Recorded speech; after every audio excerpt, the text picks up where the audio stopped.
I want to begin with a simple but uncomfortable idea.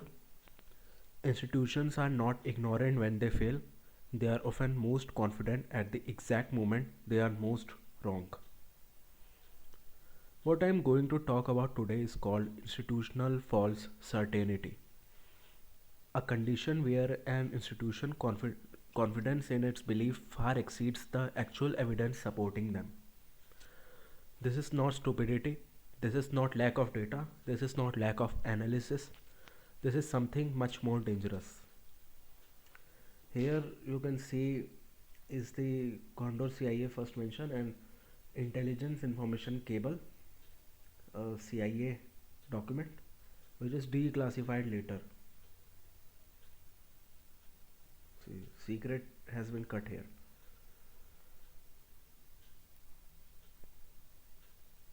Okay, coming to the part, I have a paper around this also. I will provide this with a Google Drive link. But we should begin with what false certainty actually is. False certainty is not the absence of knowledge, it is presence of certainty without justification. The paper calls this as an epistemic pathology, a disease in how institutions think, not in what they know. Early assumptions harden into questionable truths, procedure replaces judgment, authority replaces evidence, and preserving institutional legitimacy becomes more important than correcting errors. At that point, truth becomes a threat. And let's go to the anatomy of false certainty. How false certainty begins. False certainty almost always starts with something small, a provisional assumption, a working hypothesis, a temporary explanation. But once an institution begins acting on that assumption, allocating resources, issuing statements, making decisions, the assumptions become expensive to abandon. The paper described this is as epistemic inertia. This is known as epistemic inertia. Once motion begins in one direction, stopping it requires more force than continuing blindly. Soon, evidence is no longer calculated on its merits, it is filtered. Data filtering and the illusion of objectivity. At this stage, institutions still believe they are being rational. They say, we are evidence based, we follow procedure, we have checks and balances. But what actually happens is confirmation bias at scale. Only information that supports the original assumption is allowed to enter institutional consciousness. Contradictory data is reclassified as irrelevant, unreliable, or disruptive.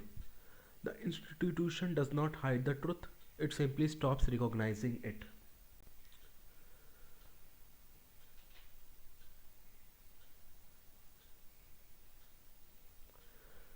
Proceduralism, when thinking is replaced. One of the most important points in the paper is this: institutions stop thinking not because they are lazy, but because procedure allows them to stop thinking safely. Checklist replaces judgment, committees replace responsibility, compliance replaces conscience. As long as the procedure is followed, the outcome is treated as correct by definition, even when it is detached from reality. This creates what the paper calls responsibility without accountability. Responsibility without accountability.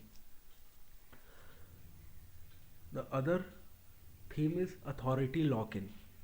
False certainty becomes almost irreversible once authority enters the picture, once higher ground enters the picture. When senior leadership endorses a belief, dissent stops being analytical and starts being political. Contradiction becomes career risk. Silence becomes survival. Information moving upward is filtered not maliciously but strategically to match the expectation of that leader. Leadership then receives only confirming data, which strengthens their certainty, which further suppresses dissent. This is a feedback loop, and this is really dangerous. in the world of intelligence. The paper always heavily on Irving Janis' concept of groupthink. In cohesive institution, disagreement feels like betrayal. So people self-censor, warnings are softened, concerns are delayed. Soon the absence of spoken dissent is mistaken for genuine agreement. And the institution tells itself, everyone agrees, therefore we must be right. This is false unanimity, and it is lethal to judgment.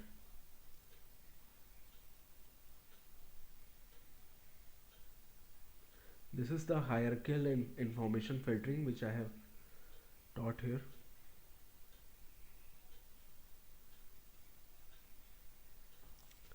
Cognitive dissonance at the institutional level. Now consider what happens when contradictory evidence finally appears. Admitting error creates discomfort, not just psychologically but socially, politically, and reputationally. The paper explains that institution resolves this discomfort not by changing beliefs but by reconstructing reality. When reinterpret data, discredit sources, seek allies who reinforce the existing narrative. Reality is bent calmly, bureaucratically until it fits again. And why intelligence agencies are especially vulnerable. Intelligence agencies are the perfect environment for false certainty. They operate in secrecy, verification is mostly difficult, mistakes are costly, and admitting a failure threatens national credibility and sometimes national security also. The paper discussion of the Nosenko case. This is the Nosenko case and the paranoia of the CIA. In my earlier video, I have discussed about this and I will give the link in the I button. The paper discussion of the Nosenko case shows how an early assumption, this defector must be planned, like this defector must be planned by KGB, becomes dogma inside the CIA. Every piece of evidence was interpreted to support that belief. Truth becomes irrelevant, the narrative becomes sacred.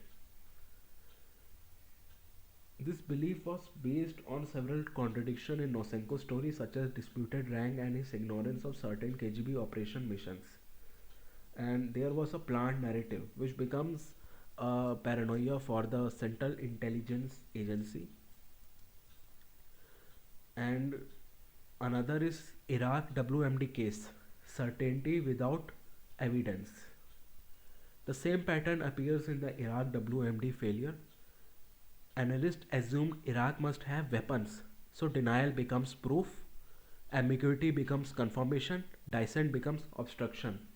Intelligence failure regarding Iraq's weapons of mass destruction in 2002 and 2003 remains one of the most public examples of institutional false certainty.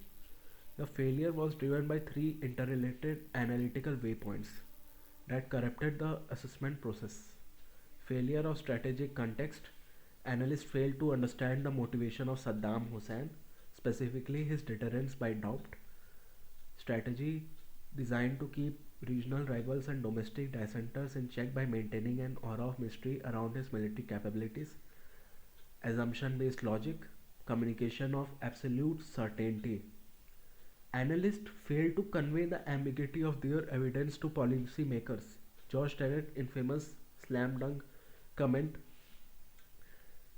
comment epitomized an institutional certainty that was absolutely unwanted given the shaky evidence available.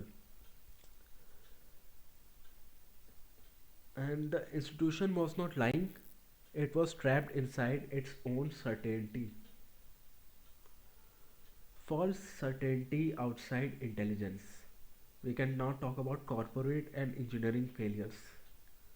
The paper shows this is not limited to government. NASA normalized technical deviation until Challenger exploded. Enron normalized fraud until collapses. Corporations normalize risk because nothing has gone wrong yet. This is called normalization of deviance.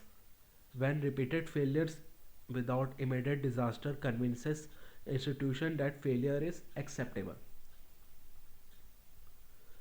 And now you can read all about this. I am not talking about the impact of digital infrastructure on institutional echo chambers. In modern institutions, digital tools amplify false certainty. Algorithms create echo chambers. Internal platform reward consensus. Dissent becomes invisible or socially punished. The institution does not need to silence critics. Critics silence themselves. And the three pillars of persistent failure certainty. The paper identifies three structural pillars that keep false certainty alive. First, epistemic injustices. Dissenters are labeled disloyal or incompetent. Second, structural secrecy. Information is compartmentalized so no one sees the full picture. Third, performatic legitimacy. The institution performs legality, review, and accountability without substance. The machine looks functional even as it loses contact with reality. Why correlation becomes late or never? Institutions correct themselves only when the political cost has expired, leadership has changed, responsibility can be diffused, reputation can be preserved. Truth arrives safely when it no longer matters. This is the most important truth of the intelligence agencies. Truth arrives safely when it no longer matters. We also have remedial strategies for institutional self correction. Like key remedial measures include red teaming, assign specific teams the role of devil's advocate to challenge the prevailing plan and identify potential flaws. Psychological safety framework, decentralized decision making with clear accountability. This one is crucial. This one can be made as a project in final year. And balancing the benefit of flat structure with clear protocol for who is responsible for specific outcome, especially in high pressure environments. And diverse perspective integration, this matters a lot and this has been used in intelligence agencies from a long time. And now coming to my final thought, you can also find citations here. I have much citation I have provided many records here. Like it will take time. This this doubt persists on 64 Soviet defector,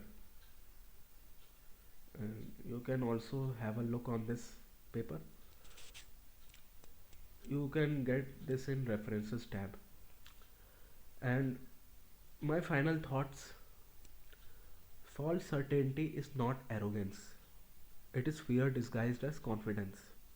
Institutions do not collapse because they lack intelligence, they collapse because they stop listening to evidence, to dissent, and to reality. True institutional strength is not certainty, it is willingness to remain uncomfortable. And with this, thank you for listening to me up to here.